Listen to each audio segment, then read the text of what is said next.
Hi guys, तो start करते हैं आज के इम्पोर्टेंट करंट अफेयर। तो सबसे पहले है रैबिट फीवर। तो ये न्यूज़ में क्यों है? क्योंकि रिसेंटली यूएस में ना 50% से ज़्यादा केसेस आ रहे हैं इस रैबिट फीवर के। तो जानते हैं इसके बारे में। इसे कॉमनली ना टुरारे मिया भी कहा जाता है, जो कि एक बैक्टीरिया के द्वारा होता है और उस बैक्टीरिया का नाम है फ्रांसिसेला टुरानेसिस। और ये ना एनिमल और पीपल दोनों को इन्फेक्ट हो सकता है। तो इसका कॉजेटिव एजेंट क्या है? रैबिट, हेयर्स, रोडेंट यानी चूहे वगैरह, ये मोर लाइकली ना ये डिसीज लाते हैं। सो देखिए इसका सिम्टम्स क्या है। स्किन में फोले आ जाते हैं, अल्सर हो जाते हैं, इरिटेशन, आँख सूज जाती है या फिर सांस लेने में प्रॉब्लम होती है, माउथ अल्सर होते हैं या फिर सोर थ्रोट। ट्रांसमिट कैसे होता है? टीक या फिर फ्लाई बाइट्स यानी उड़ने वाली मक्खी, और ना किसी भी इन्फेक्टेड पर्सन के कांटेक्ट में आए तो उनसे भी होता है। और जैसे कंटामिनेटेड वाटर पी लिया तो उससे भी होता है। या फिर कोई सांस ले लिए कि एरोज़ोल है यानी एयर में जैसे पार्टिकल रहते हैं ना, वो हमने ले लिए, एंगल्फ कर रही है, उससे भी होता है, डस्ट से होता है, या फिर किसी भी लेबोरेटरी एक्सप्लोजर से होता है। सो देखिए इसका ट्रीटमेंट क्या है। देखिए वैक्सीन इसमें अवेलेबल नहीं है, लेकिन ना ये ट्रीट हो सकता है एंटीबायोटिक से। सिंस ये डिसीज़ बैक्टीरियल डिसीज़ है तो जानते हैं बैक्टीरिया के बारे में। ये एक छोटे सिंगल सेल ऑर्गेनिज्म होते हैं जो कि ना अर्थ में हर जगह पाए जाते हैं, जो कि इम्पॉर्टेंट भी होते हैं प्लानेट के इकोसिस्टम के लिए। और ना ये अंडर एक्सट्रीम कंडीशन में रह सकते हैं या फिर ये किसी भी टेम्परेचर या प्रेशर में भी रह सकते हैं। जैसे ह्यूमन बॉडी में फुल ऑफ बैक्टीरिया रहते हैं। और ऐसे माना भी जाता है कि ह्यूमन बॉडी में ह्यूमन सेल जितने नहीं होते उतने बैक्टीरियल सेल होते हैं।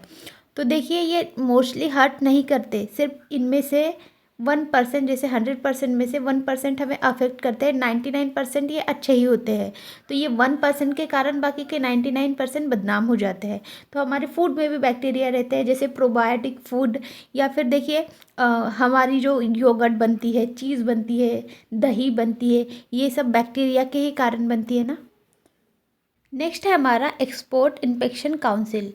तो ये न्यूज़ में क्यों है? क्योंकि रिसेंटली ना इसने इनिशिएटेड किया है एक डिटेल गैप असेसमेंट स्टडी काय पर फूड टेस्टिंग और इंफ्रास्ट्रक्चर जो भी एक्सपोर्ट में होते हैं, यानी हम कौन से फूड बाहर देशों में भेजते हैं उसे एक्सपोर्ट करते हैं, और उसका उल्टा इंपोर्ट क्या होता है, जो सामान हम बाहर के देशों से लाते हैं। तो ये क्या है? ये एक ऑफिशियल एक्सपोर्ट सर्टिफिकेट बॉडी है गवर्नमेंट ऑफ इंडिया की, जो कि इंश्योर करती है क्वालिटी और सेफ्टी जो भी प्रोडक्ट हो रहे हैं एक्सपोर्ट बाहर किसी भी देश में इंडिया से उनको। तो ये सेटअप हुई थी गवर्नमेंट ऑफ इंडिया के अंडर में, under the export quality and control and inspection act 1963 के अंदर।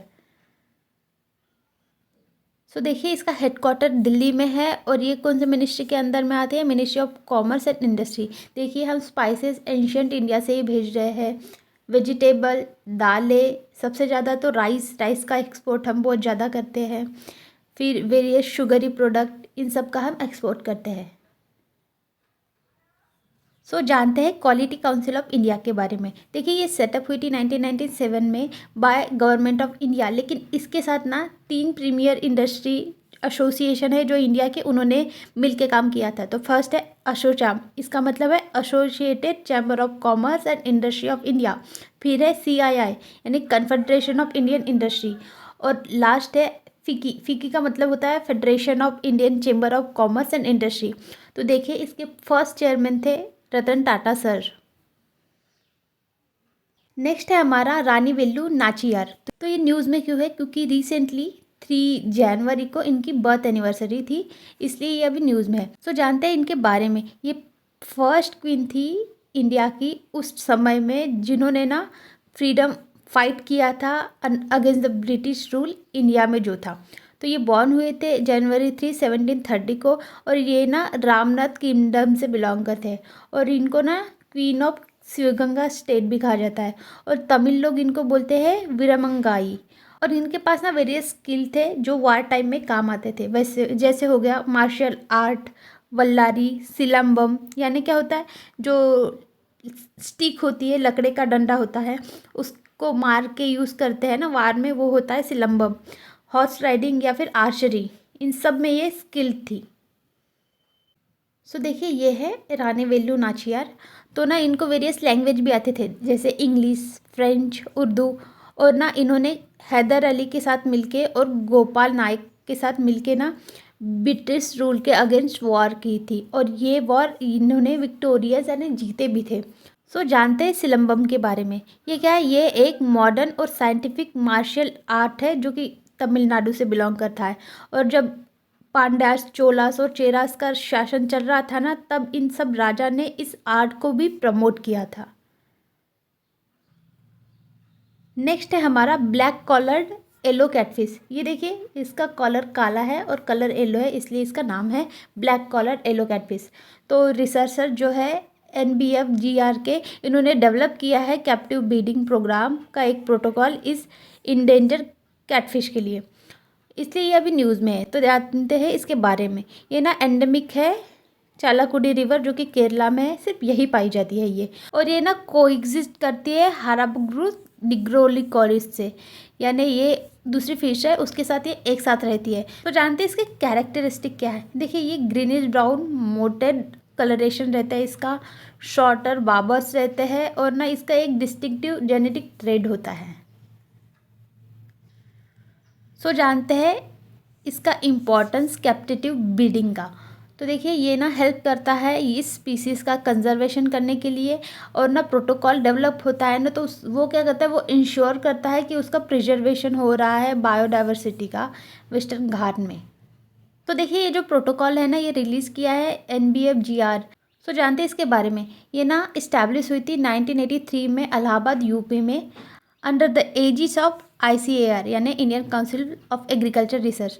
तो इसका एम क्या था? अंडरटेक करना रिसर्च जितना भी रिलेटेड रहा फिश कंजर्वेशन के लिए, और जो भी फिश का जर्म प्लाज्म रिसोर्सेज है कंट्री में, उसे भी अंडरटेक करने के लिए, कंजर्व करने के लिए। तो जानते हैं ये जर्म प्लाज्म क्या होते हैं? जर्म प्लाज्म ऐसे एक जेनेटिक मटेरियल होते हैं जो कि किसी भी इंडिविजुअल के पास या स्पीसीज़ के पास रहते हैं, और वही ना अनादर जनरेशन पास होते हैं। तो ये ना लिविंग रिसोर्सेज रहते हैं जो कि यूज होते हैं एग्रीकल्चर में, एनिमल में, प्लांट के ब्रीडिंग में, उनके कंजर्वेशन एफर्ट के लिए और रिसर्च के लिए। तो देखिए जर्म प्लाज्म का एग्जांपल जानते हैं। प्लांट के सीड हो गए, पोलेन, एनिमल के स्पर्म, ओसाइट, एम्ब्रियोज, लार्वे, टिश्यू, या फिर DNA के सीक्वेंसेस, ये सब ना जर्म प्लाज्म के एग्जाम्पल में आते हैं। नेक्स्ट है हमारा संत नरहरि तीर्थ। तो ये न्यूज़ में क्यों है? क्योंकि रिसेंटली इनकी स्टैचू, इनकी मूर्ति मिली है सिंहाचलन टेम्पल आंध्र प्रदेश में। तो ये क्या है? ये एक ना प्रोमिनेंट सेंट है जो कि बिलोंग करते हैं द्वैत वेदांता फिलोसॉफर, स्कॉलर और सेंट है माधवा ट्रेडिशन से। और ये ना शिष्य भी थे माधवाचार्य के, जो कि फाउंडर है द्वैता फिलोसॉफी के। और इन्होंने ना की रोल प्ले किया है जो भी माधवा डॉक्ट्राइन थी, यानी माधवा ट्रेडिशन था, उनको स्प्रेड करने में कलिंगा रीजन में, यानी मॉडर्न डे का कलिंगा रीजन क्या हो गया? उड़ीसा और आंध्र प्रदेश। सो देखिए इनका कंट्रीब्यूशन लिंक है टेम्पल, जो भी पूरी ओडिशा का जगन्नाथ टेम्पल है ना, उससे भी। और ये पहले ऐसे व्यक्ति थे जिन्होंने कंपोज किया है देवरनमास कन्नडा में, और इनका कंट्रीब्यूशन है वेल डॉक्यूमेंटेड, इंस्क्रिप्शन अवेलेबल है सिमाचलम और श्रीकुरमाम में। सो देखिए इतने इम्पॉर्टेंट सेंट कहाँ से आते हैं? ये आते हैं एक छोटे से टाउन चिकाकोकू से, और प्रेजेंट डे में ये है श्रीकाकुलम। तो देखिए इनके एंसिस्टर जो थे ना, ये एरिस्टोक्राट थे गजपति एम्पायर में। और ये गजपति एम्पायर कहाँ है? रिसेंटली यानी अभी प्रेजेंट डे में उड़ीसा में है ये। नेक्स्ट है हमारा पोलावरम प्रोजेक्ट। तो ये न्यूज़ में क्यों है? क्योंकि रिसेंटली तेलंगाना गवर्नमेंट ने बोला है कि IIT हैदराबाद के एक्सपर्ट आएंगे, और इस प्रोजेक्ट का क्या अफेक्ट हो रहा है गोदावरी रिवर पर, ये सब देखेंगे। तो ये है एक मल्टीपर्पज़ इरिगेशन प्रोजेक्ट जो कि गोदावरी रिवर पर है आंध्र प्रदेश में। तो इसका जो स्पिलवे होगा ना, ये वर्ल्ड का हाईएस्ट डिस्चार्ज कैपेसिटी वाला होने वाला है। और देखिए इस प्रोजेक्ट को ना नेशनल प्रोजेक्ट का स्टेटस मिला है बाय द सेंट्रल गवर्नमेंट। तो देखिए इस पोलावरम प्रोजेक्ट का इम्पोर्टेंस क्यों है?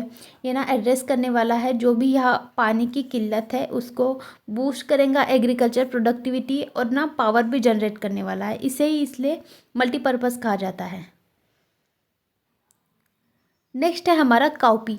हमारे लोकल लैंग्वेज में इसे बरबट्टी कहा जाता है। आप सबके इधर इसे क्या बोला जाता है ज़रूर बताना कमेंट में। तो देखिए ये न्यूज़ में क्यों है, क्योंकि रिसेंटली इसरो ने कहा है कि इनका जर्मिनेशन हुआ है स्पेस में, यानी इनका पेड़ लग रहा है। तो ये क्या होते हैं, ये लेंटिल्स की कैटेगरी में आते हैं, यानी इनकी सब्जी भी बनाते हैं। तो ये काउपी क्या है, ये एक विग्ना उंगिलेटा का एक एनुअल प्लांट है जो कि पी फैमिली से आता है, और पी फैमिली हो जाती है फैबेसिए से बिलोंग। ये एक लेगुमिनस क्रॉप है जो कि लॉन्ग ट्रेलिंग वाइन्स रहती है इसकी, यानी बेला बेला पता है, बेला वाले रहते हैं ये। और इनको ना ब्लैक आइड पी भी कहा जाता है या फिर सदर्न पी भी कहा जाता है। और ये ड्रॉट टॉलरेंट है, यानी सूखे में भी ये प्लांट ग्रो कर सकता है। सो देखिए इसका लार्जेस्ट प्रोड्यूसर कौन है। 87% वर्ल्ड का प्रोडक्शन ना वेस्ट अफ्रीका में भी होता है, और वेस्ट अफ्रीका में भी ना नाइजीरिया में लार्जेस्ट प्रोड्यूसर और कंज्यूमर होता है इसका, यानी 46%। देखिए इसमें ना 25% प्रोटीन रहता है और सेलुलर विटामिन और मिनरल भी रहते हैं। और ना इंडियन कंटेक्स में देखा जाए तो ये एक माइनर यानी छोटी पल्स है जो कि ना मेनली अरिड और सेमी अरिड रीजन में पाई जाती है, जैसे पंजाब, हरियाणा, दिल्ली, वेस्टर्न यूपी, या फिर राजस्थान, कर्नाटका, केरला, तमिलनाडु, महाराष्ट्र या फिर गुजरात, इन सब में ये पाई जाती है। नेक्स्ट है हमारा नैनोपोर टेक्नोलॉजी। तो ये न्यूज़ में क्यों है, क्योंकि रिसेंटली अभी ना एक रिपोर्ट आई है, तो वो वहाँ बोला गया है कि ये गेम चेंजर हो सकती है और ना डिसीज़ को अर्ली डिटेक्ट कर सकती है। तो जानते हैं इस टेक्नोलॉजी के बारे में। ये एक ना नैनो स्केल होल एम्बलम है जो कि थीन मेम्ब्रेन स्ट्रक्चर ना डिटेक्ट करने वाली है पोटेंशियल चेंजेस जो भी हमारे बॉडी में होंगी उसे। तो ये कैसे करेंगी, ये ना हमारे बॉडी से जो भी सिंगल मॉलिक्यूल अमाइनो एसिड रहेगा, डीएनए रहेगा, उसको लेंगी, उसे सेंस करेंगी, एनालाइज करेंगी और ना बता देंगी कि कुछ बॉडी में फॉल्ट है, प्रॉब्लम है। तो ना ये इजी टू यूज़ है और ना ज़्यादा रिक्वायर नहीं है कंप्यूटेशनल या फिर लैब इंफ्रास्ट्रक्चर की। और यहाँ क्या सिर्फ ओनली छोटा अमाउंट ऑफ डीएनए लगेगा सिर्फ टेस्ट करने के लिए। और देखिए ये ना ओनली सिक्वेंसिंग टेक्नोलॉजी है जो कि ऑफ़र करती है real time analysis full scalable format में, यानी पॉकेट से बिग पॉपुलेशन के तरफ भी ये जा सकती है, यानी एक्सेसिबल है, इजीली अवेलेबल रहेंगी। तो देखिए इसमें ना कटिंग एज मेथड यूज़ हुई है डीएनए का सीक्वेंस करने के लिए और आरएनए को डिटेक्ट करने के लिए। और ये क्या करेंगी, चेंजेस करेंगी इलेक्ट्रिकल कंडक्टिविटी मॉलिक्यूल को पास करेंगी नैनोपोर्स से। ये देखिए पॉलीमर मेम्ब्रेन, ये सब यहाँ से डीएनए से ही पता चल जाएगा कि बॉडी में कुछ प्रॉब्लम है या नहीं। नेक्स्ट और लास्ट है हमारा क्वाड्रेंटिन मीटियोर्स। तो ये न्यूज़ में क्यों है, क्योंकि ना अभी इस मंथ में ये मीटियोर्स आने वाला है। तो ये ना हर साल आता है अर्ली जनवरी में, और ना कुछ आर तक ही रहता है ये। तो देखिए इसका नाम कहाँ से आया और किसने रखा। नाम ना ये जो है एक क्वाड्रास मोरालिस इनके नाम से आया है, और नाम रखा है जे ललांडे ने 1975 में, जो कि एक ना फ्रेंच एस्ट्रोनॉमर थे। तो देखिए इस मीटियोर शावर के बारे में जानते हैं। ये फर्स्ट टाइम ना ऑब्जर्व किया गया था 1830s में by Belgian astronomer Adolf Collet ने। और इसका ओरिजिन कहाँ से हुआ है, देखिए ये ना नॉर्थ ईस्ट कॉर्नर से ओरिजिन हुआ है। तो देखिए ये जो शॉवर होगा मीटियोर शॉवर, ये कहाँ से देखने को मिलेगा। डोंट वरी, हमें इंडिया से देखने नहीं मिलने वाला, तो उतना एक्साइटेड मत होइए। यूएस से मिलने वाला है, कनाडा, कुछ रीजन नॉर्दर्न यूरोप के, रशिया, चाइना, जापान और कोरिया, इन सब जगहों से देखने मिलने वाला है ये सब shower. So that's it guys, thank you so much for watching. Video अच्छा लगा होगा तो please like share subscribe and follow for more.